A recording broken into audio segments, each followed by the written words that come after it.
Hey guys, I just wanted to show you the beautiful leaves in our backyard. We have a couple of maples back here. Actually, a lot of our trees are maples, and they put on the best show. I hope the orange color and the bright yellow are showing up because it is spectacular. They are just beautiful back here. And my burning bush is starting to turn red. Puts on a great show every year. Oh, it's just gorgeous, guys. I think this is the prettiest one right now. That's the nice thing about having a variety of maples in your yard. These are both maples, but this one turns orange.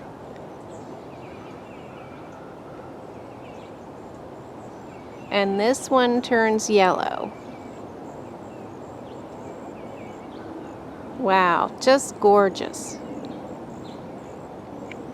So I've been in the process of dismantling some of my breakable bird baths because you can't keep glass bird baths outside when it freezes, or it's not recommended to have cement basins.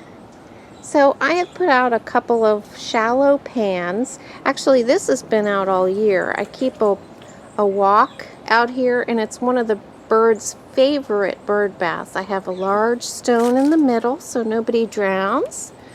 Hopefully the bugs can climb on there and any smaller birds.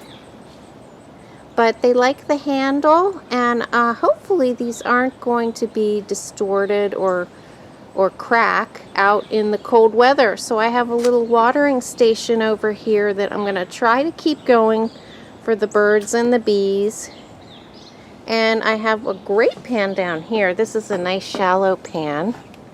I really like that, and I put it on a sturdy table and put a couple of rocks on there. Again, if a bee gets in there or an insect, hopefully it can swim over and climb out on the rock. And it also gives the birds somewhere to stand if they want. One thing that's interesting that's going on is I've got bees huddling around this Alberta spruce. So I don't know if they're sheltering in there on these chilly nights, but when I came to fill the water, there were a lot of bees coming in and out. So I will have to be careful. I don't want to disturb any bee nests, but I've never seen that before, where bees kind of hang out inside of an evergreen. So if you guys have that experience, let me know. This is my beautiful Henry Studio bird bath. I got it as a gift from my husband a few years back, and I will be removing the top part once it starts freezing, because in concrete bird baths the water can expand and crack. It is supposed to be frost proof, but they recommend winterizing it over the winter. So this is one of the water sources that will go away for those really cold months, and I'm glad I have the other watering station set up for the birds. And I'm going to start putting out bird food probably next week as food sources dwindle as well. By the way, this is one of my compost piles, and I seem to have some bok choy growing out of the bottom. It's got a perforated edge and things can grow out of it, and I think that is just amazing. There's two very healthy bok choy plants at the bottom of that compost heap. Isn't nature awesome? Tell you what, my parsley is really enjoying this cool weather. It has done really well. All of this is from parsley seed, which I planted in August, and it is doing really well. So it is a biennial, and then it seeds itself if you let it. In this case, I bought a new package of seed, but it will grow for 2 years and then drop seed and grow another set of parsley plants. But this will be wonderful for cooking and also for the swallowtail butterflies next year.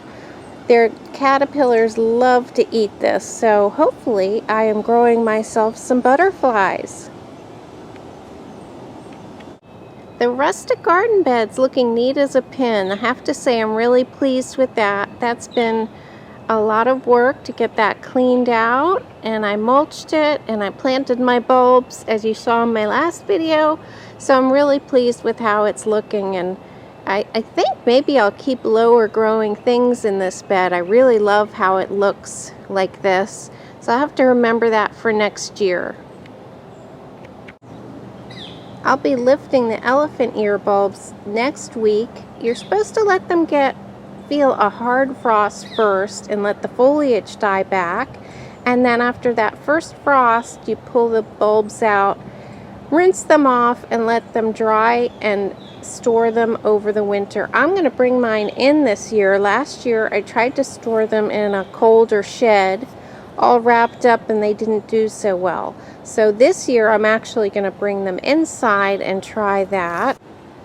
Guys, I cheated and I planted some store-bought green onions, and I plan to cut off of these all winter, and especially in early spring as they start to shoot up more green leaves. So I just planted them and then I trimmed them back. I actually trimmed them back first and then just planted that bulb down in some potted soil with some fertilizer. I used Plant Tone. And hopefully I have given myself some green onions throughout the colder months. I can even see some new foliage growing here. This was last week that I planted these.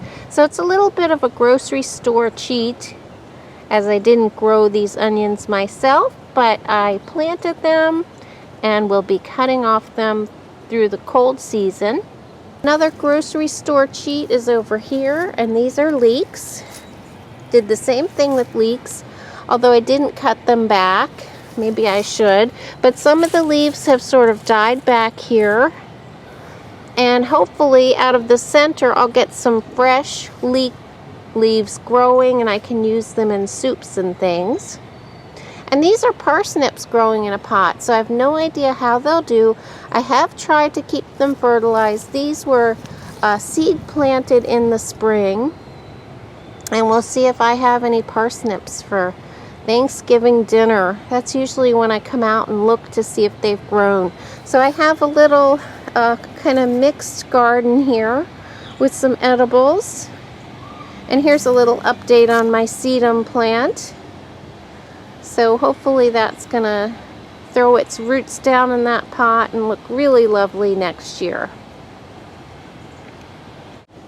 I found a lemon cypress tree, and I don't think that they are hardy in my area. I live in zone 6B, 7A, so I may have to bring this in during the colder months, but I don't really see these for sale a lot around here, and I think they're for sale now because people use them inside for holiday decorating.